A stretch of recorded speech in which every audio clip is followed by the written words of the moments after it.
Hello friends, एक बार फिर से स्वागत है आप सभी का आपके अपने YouTube channel e learning with Priyal पर। उम्मीद है आप सभी लोग बहुत अच्छे होंगे और अपने एग्जाम्स की प्रिपरेशन बहुत अच्छे से कर रहे होंगे। सो बात करते हैं आज के सेशन की, जिसमें हम लोग पढ़ने वाले हैं यूरोकॉर्डिड्स।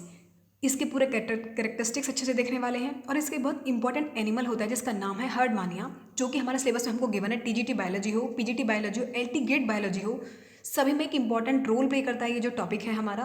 कई सारे क्वेश्चन इससे हमें देखने को मिलते हैं। सो जितना भी कंसेप्ट है आज इसके रिगार्डिंग, जितने भी क्वेश्चंस पूछे जाते हैं इन टॉपिक से, वो सभी हम कवर करने वाले हैं। यूरोकॉर्डेटा और हर्डमानिया दोनों को ही बहुत अच्छे से पढ़ने वाले हैं। सो बात करते हैं आज के फर्स्ट पॉइंट की। उससे पहले चैनल को सब्सक्राइब कर लेना, शेयर करना और लाइक करना। कमेंट्स से हमें जरूर बताना आपको सेशन कैसा लगा, और पूरी जो नोट्स हैं आपको पीडीएफ से मिल जाएंगे। चैनल वहाँ जाकर आप ज्वाइन कर सकते हैं। सो बात करते हैं आज के सेशन के फर्स्ट पॉइंट की, दैट इज यूरोकॉर्डेट। यूरो का मतलब होता है टेल, कॉर्डा का मतलब होता है नोटोकॉर्ड। यानी जिन एनिमल्स की टेल में नोटोकॉर्ड पाई जाती है वो सभी यूरोकॉर्डेट्स कहलाते हैं। The notochord is the only present in the tail of the larva. यानी कि ये एनिमल्स में जो नोटोकॉर्ड होती है वो सिर्फ लार्वा की टेल रीजन प्रेजेंट रहती है, एडल्ट में डिसअपियर हो जाती है, इसलिए इनका नाम रखा गया है यूरोकॉर्डेटा। ठीक है, जो डिसअपियर हो जाती है एडल्ट में। नेक्स्ट बात करते हैं, ये जो सब फाइलम है, यानी कि ये सब फाइलम किसका है? ये कॉर्डेट्स का सब फाइलम है यूरोकॉर्डेटा। ये हम कॉर्डेट्स में पहले भी पढ़ चुके हैं। सब फाइलम जो है इसको ट्यूनिकेटा कहा जाता है। इसका एक और नाम यूरोकॉर्डेट्स का, दैट इज ट्यूनिकेटा। अब इसको ट्यूनिकेटा क्यों कहा जाता है? बिकॉज जो एडल्ट बॉडी होती है, इनकी बॉडी के एक खोल में प्रोटेक्टेड रहती है, प्रोटेक्टेड सा लेदरी सा एक कवर होता है जिसको कि टेस्ट या फिर ट्यूनिक के नाम से जाना जाता है। और ये सेल्यूलोज लाइक ऑर्गेनिक सब्सटेंस होता है जिसको कि ट्यूनिसिन कहा जाता है। जैसे कि ये एक पॉलीसेकेराइड है बेसिकली, जो सेल्यूलोज सब्सटेंस होता है ना ऑर्गेनिक, वैसे ही ये बॉडी को प्रोटेक्ट करने का काम करता है, उसी की तरह होता है। नेक्स्ट बात करते हैं, ये जो टेस्ट होता है यानी कि जो बॉडी कवर करने का जो काम करते हैं टेस्ट है, ट्यूनिसिन जो है ये सिक्रीट होता है मेजोडर्म वाले एरिया से। ठीक है, एक एक पॉइंट बिल्कुल अच्छे से नोट करते चलना है। एग्जाम बहुत ज़्यादा इंपॉर्टेंट है, कोई भी टॉपिक नहीं छोड़ना है, कोई भी कंसेप्ट नहीं छोड़ना है। एक एक पॉइंट हर चीज़ के हम नोट करते चलनी है, बिकॉज हर हाल में एग्जाम क्रैक करना है। नेक्स्ट बात करते हैं, इनकी जो बॉडी होती है वो एसिमेट्रिकल होती है और सैक लाइक यानी कि थैलीनुमा संरचना इनकी बॉडी की होती है। नेक्स्ट बात करते हैं, इनमें जो लार्वा होता है वो एक एसिडियन लार्वा होता है, जो कि रेट्रोग्रेसिव मेटामॉर्फोसिस के थ्रू जाता है। इस रेट्रोग्रेसिव मेटामॉर्फोसिस का मतलब क्या है कि बेटर मतलब change from better developed larva to less developed adult, यानी कि इनके बहुत से ऑर्गन एडल्ट स्टेज में जाते जाते खत्म हो जाते हैं। ये पहले तो नोटोकॉर्ड यानी कॉर्डेट करेक्टर दिखाते हैं, लेकिन जब एडल्ट स्टेज में जाते हैं नोटोकॉर्ड डिसअपियर हो जाती है, इसलिए इनको कहा जाता है कि बेटर डेवलप्ड लार्वा से ये लेस डेवलप्ड एडल्ट में कन्वर्ट हो जाते हैं। इसी का एक बहुत इंपॉर्टेंट एग्जांपल है जैसे कि हर्डमानिस को कि सी पटेटो या फिर सी स्क्वाड के नाम से भी जाना जाता है। इसे वेनेडोसाइट प्रेजेंट होती हैं। वेनेडोसाइट जो हैं सभी यूरोकॉर्डेट्स के एनिमल्स में प्रेजेंट होती हैं सिवाय हर्डमानिया को छोड़कर, तो आपको ये याद रखना है अच्छे से। वेनेडियम का काम क्या होता है? वेनेडियम वैसे तो एक एलिमेंट है, जान दो डी ब्लॉक में आता है। वेनेडियम जो है इसमें ग्रीन कलर का ये पिगमेंट होता है इनके ब्लड में, जो कि इनके ब्लड को कैसा कलर देता है? ग्रीन कलर देता है इनके ब्लड में। ठीक है, अब बात करते हैं इनके एक्सक्रीटरी सिस्टम की, कि जो यूरोकॉर्डेट्स का एक्सक्रीशन होता है वो किस तरीके से होता है। तो एक्सक्रीशन जो होता है इनमें वो न्यूरल ग्लैंड के थ्रू होता है, इसलिए जो ग्लैंड के थ्रू होता है इसलिए इनके एक्सक्रीशन को ग्लैंडुलर कहा जाता है। ठीक है, नेक्स्ट बात करते हैं सर्कुलेटरी सिस्टम की। सर्कुलेटरी सिस्टम कैसा होता है? बिल्कुल ओपन होता है ट्यूनिकेट्स में। ठीक है, कॉर्डेट के कैरेक्टर जो कि इनमें दो मुख्य रूप से पाए जाते हैं। ये जो प्रोटोकॉर्डेट है सिर्फ दो ही कैरेक्टर रखते हैं, मेन जो आधारभूत कैरेक्टर होते हैं कॉर्डेट के, वो इनमें सिर्फ दो पाए जाते हैं। एक तो है कि इनमें फेरेंजियल स्लिट प्रेजेंट होती है, और दूसरा जो इनमें नोटोकॉर्ड है वो सिर्फ लार्वा के टेल रीजन प्रेजेंट होती है। इनके जो एनिमल होते हैं वो कैसे फिक्स भी हो सकते हैं एक जगह पर, यानी कि सेडेंटरी भी हो सकते हैं एक जगह पर, और पेलेजिक यानी कि थोड़े मूव करने वाले भी हो सकते हैं। सॉलिटरी यानी कि अकेले भी रह सकते हैं जैसे कि हर्डमानिया रहता है, और कॉलोनी यानी कि ग्रुप बनाकर भी रह सकते हैं। नेक्स्ट बात करते हैं, नेक्स्ट देखा जाए हर्डमानिया की ही बात करते हैं। पूरे कैरेक्टरिस्टिक यूरोकॉर्डेट्स के हम पढ़ चुके हैं, अब बात करते हैं हर्डमानिया की। हर्डमानिया को कि सी पटेटो फिर सी स्क्वाड के नाम से भी जाना जाता है। आप सभी लोग जानते हैं कि इसका फाइलम क्या है, ऑब्वियसली कॉर्डेट्स में आते हैं ये, किंगडम तो एनिमलिया है ही, और ये किस में आते हैं? यूरोकॉर्डेट्स में आते हैं। ये सब फाइलम इनका यूरोकॉर्डेट है। जनरल कैरेक्टरिस्टिक्स की बात करें तो एक्सक्लूसिव मैरीन यानी कि सिर्फ समुद्र में पाए जाने वाले होते हैं ये हर्डमानिया, और सॉलिटरी यानी कि बिल्कुल सिंगल तरीके से प्रेजेंट रहते हैं, कोई ग्रुप बनाकर नहीं रहते हैं, सिंगल ही प्रेजेंट रहते हैं। नेक्स्ट बात करते हैं इनकी जो बॉडी की लेंथ होती है वो 9.5 से 12 सेंटीमीटर लंबी होती है, बहुत ज़्यादा बड़े भी नहीं होते हैं ये। ठीक है, नेक्स्ट बात करते हैं, अभी हमने पढ़ा था कि यूरोकॉर्डेट क्यों कहते हैं, because notochord is present in the tail region only in larva, यानी कि जो नोटोकॉर्ड पाई जाती है वो सिर्फ इनके कहाँ होती है?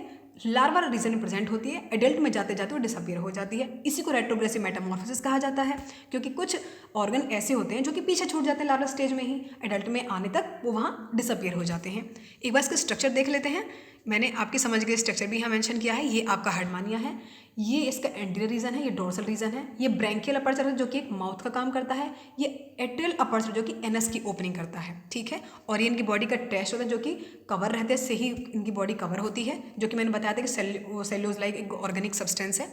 और ये इनके फुट होते हैं, कहा था ना कि एसिमेट्रिक सी थोड़ी बॉडी होती है इनकी। ये वेंट्रल पोर्शन पोस्टीरियर इनके फुट होते हैं। ये हार्डमानिया है।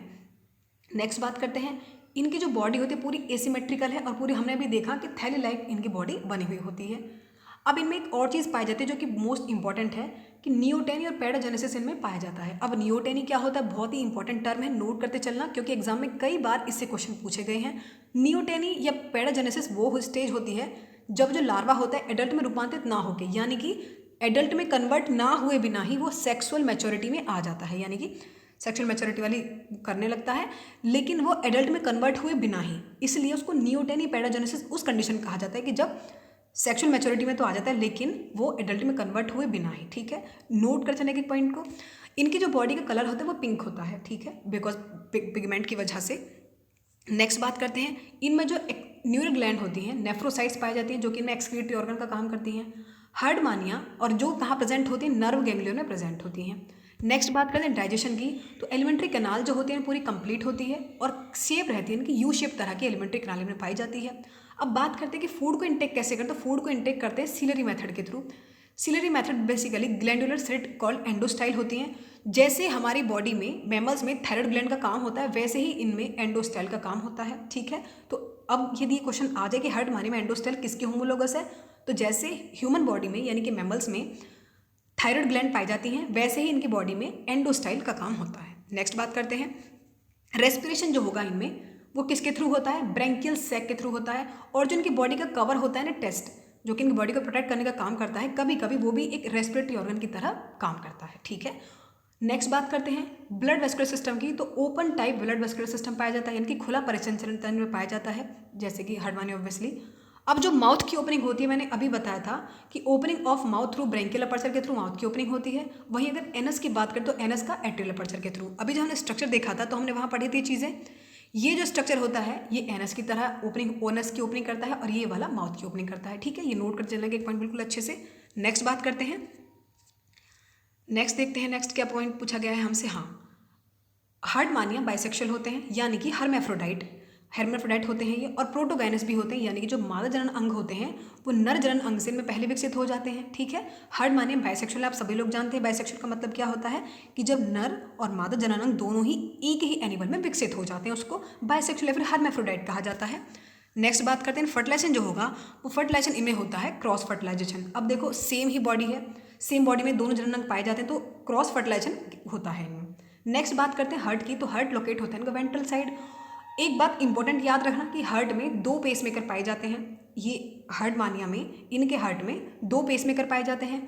अब नेक्स्ट बात करते हैं इंपॉर्टेंट पॉइंट की, रेट्रोग्रेसिव मेटामॉर्फोसिस पाया जाता है। रेट्रोग्रेसिव मेटामॉर्फोसिस क्या होता है मैंने अभी बताया, जिसमें कि नर्व कॉर्ड, नोटोकॉर्ड और टेल फिन्स के साथ ही नष्ट हो जाते हैं। कौन से स्टेज में, लार्वा स्टेज में ही, जिसके कारण ये कॉर्डेट के कैरेक्टर बचपन में ही खो देते हैं, इनके लार्वा स्टेज में ही खो देते हैं अपने कैरेक्टर, इसलिए इनको प्रोटोकॉर्डेट्स के अंदर रखा गया है।